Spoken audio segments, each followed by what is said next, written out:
All right, I'm introducing variables today, and variables are going to be very useful in making your programming interactive and receiving information once you start storing information in a database, customizing your applications, doing lots of things. Variables are places, storage places for information. So I can create a variable called first name, and I can apply a value of Fraser to it or Mary to it or what have you, and then use it in my application.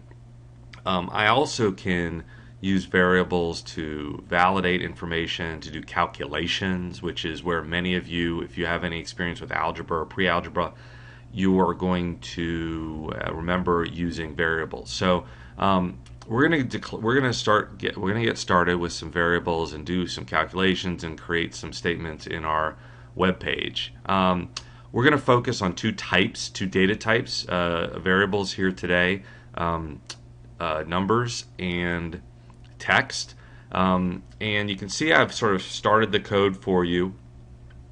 What we're going to do is I'm going to go into my calculated function. Let me just show you what this is going to look like. I'm going to click on this calculate button, and it's going to give me the calculation of a couple of variables. And then here I'm going to click on this generate statement button, and it's going to put together several variables into a sentence. Alright, so let's go into our calculated function. And what we want to first do is declare our variables. And there are different ways to declare variables. I can just say, listen, I have a variable called x, and I have a variable called y, and a variable called z, and I'm going to use those in my function. I can do each of them right now I'm declaring them, and they don't have any value. They're an undefined variable. But I can also, if I want to, well, let me do this. I can then give each of them a value. So I can say x equals 5, y equals 2, and then z, I could give a value, or I can make it a calculation. In this case, I'm going to make it a calculation that takes x plus y. So if I have a variable of x and it equals 5, and I have a variable of y and it equals 2, then what does x plus y equal? 5 plus 2 equals 7. So now z equals 7.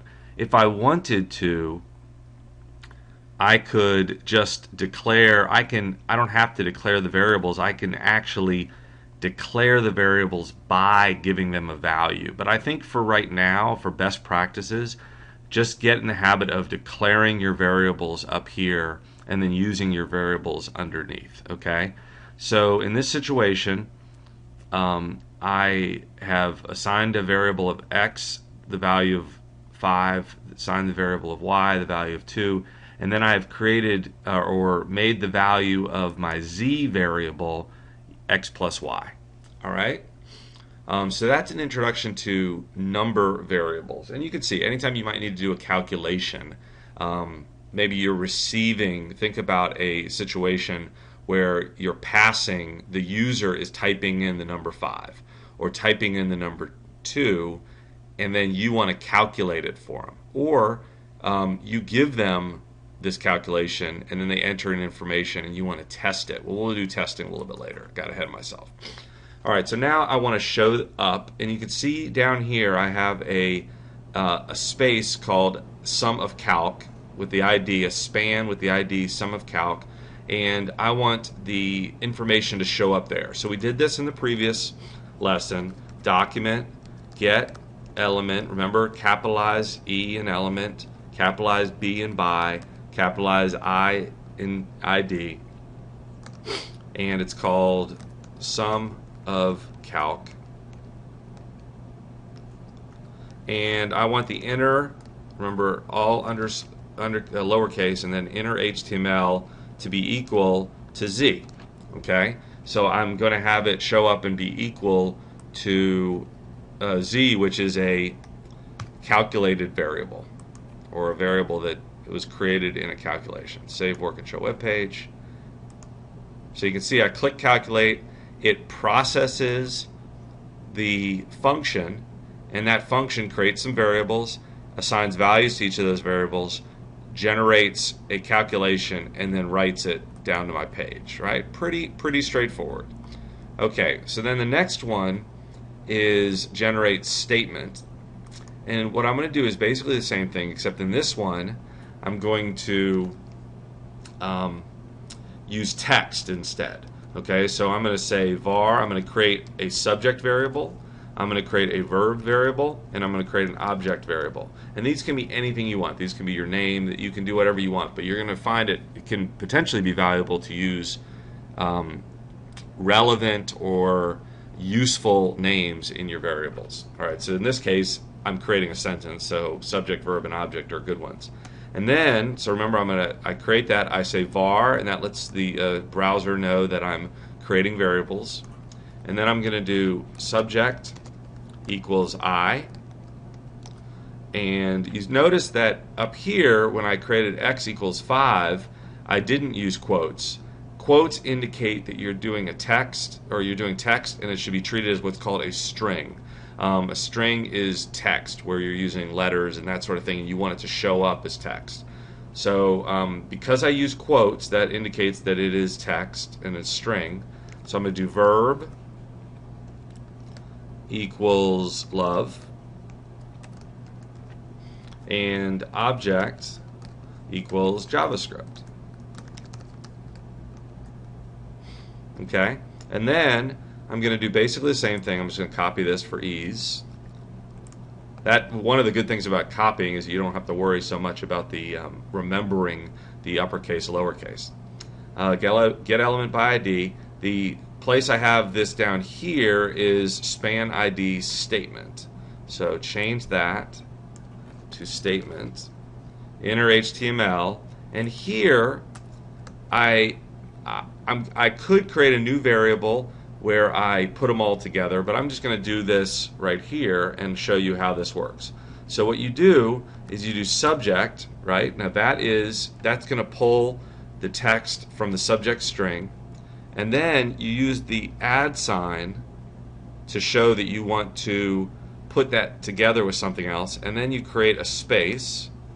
Now if I wanted to, I could have created the space up here, but I'm just going to show you how this works. And actually, let me, just because for ease, getting it all on one line, I'm going to move it down here, but it doesn't really matter. Subject plus, and then I put in my verb plus my space, and then I put in my plus my object. Okay? And what this is going to do is it's going to, because there are no quotes here, it says it's a variable. It's going to pull the information I space love space JavaScript. Okay? And then I have it set up to write into the inner HTML of the span ID down here. I love JavaScript. So, all right, good. Now, the only other thing I want to show you here is something that came up for some of you when we were doing HTML and we were mix and matching single quotes and double quotes, or actually we were dealing with the situation. So let's do this, not to be too egotistical, but let's just put Leary here.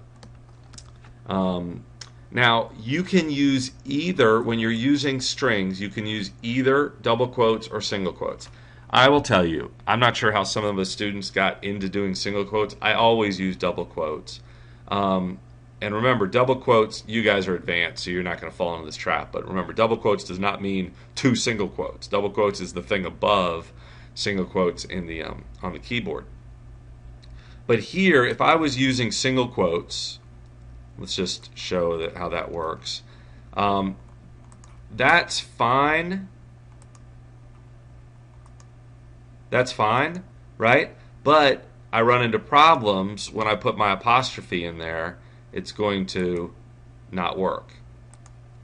So, and not work on JavaScript means does not happen. It just doesn't really give you any errors. It just doesn't work. So in that situation, and again, this is where most of you would be doing it anyway, is you're using double quotes there. But let's say you wanted to say something like, I love the I love the show My Little Pony. Well, you can't do it like that. So you have to, at that point, either put single quotes on the outside or switch it around and have single quotes on the inside and double quotes on the outside. You just can't mix. You have to mix and match in this situation. All right. So say work show web page. Right. All right. Couple rules. Variable names must begin with a letter. Variable names can also begin with a $ or an underscore. And variable names are case sensitive. So x equals 5 is different than x. I'm sorry.